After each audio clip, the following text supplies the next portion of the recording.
hamak dito si Ino. Mananagot ka sa akin, Meredith. What is going on here? Bakit hindi mo itanong dyan sa magaling mong ina? Di ba dapat yung gusot ng pamilya mo pinaplansya mo? Hindi yung buhay namin ang pinapakialaman mo. Ma'am, I think that's enough. Attorney Mayor, sana naman ho kasi huwag niyo nang i-discuss yung kaso ko. Matagal na hong tapos yun.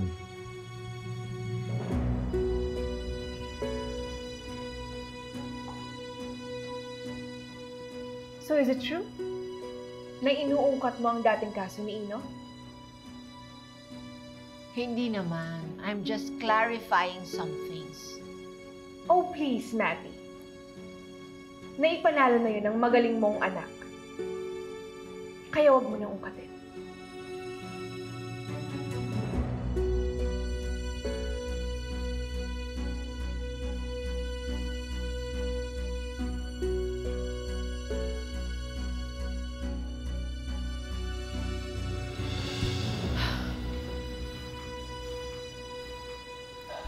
Did you see that, Spanky?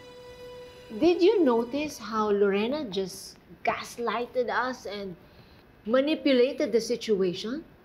For all you know, yan ang ginawa nila kay Lilet, kaya ayaw bumitaw sa kanila yung bata. Is this still about Sarin's case? Ino's or Lilet? Lahat!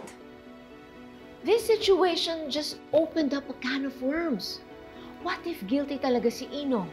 At may ginawa talaga siya dun sa anak ni Ramir. Tapos minamanipulate lang ni Lorena ang buong sitwasyon. And then ginagamit lang pala nila si Lilet. I need to protect my daughter. You have compounding points, Mer.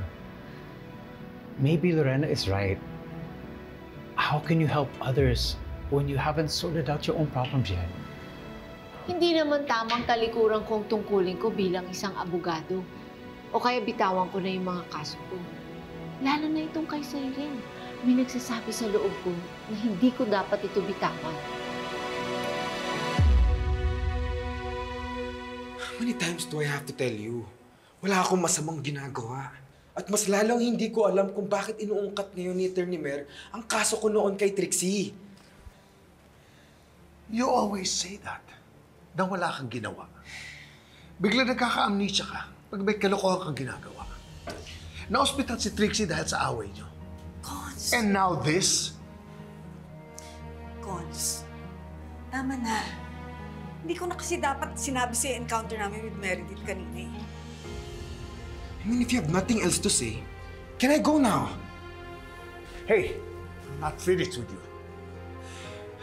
Nalusutan mo yung problema mo noon. What makes you think na mauulit-ulit yun, na makakalusot ka ulit? Ano? Siswertehin ka lang ulit? You know, you have to tell us the truth so we know how to handle it. What's the point kung anong totoo sa akin, Dad? Kung wala naman kayong balak paniwalaan ako. Kung wala naman kayong gustong gawin, kundi sumbatan at maliitin ako.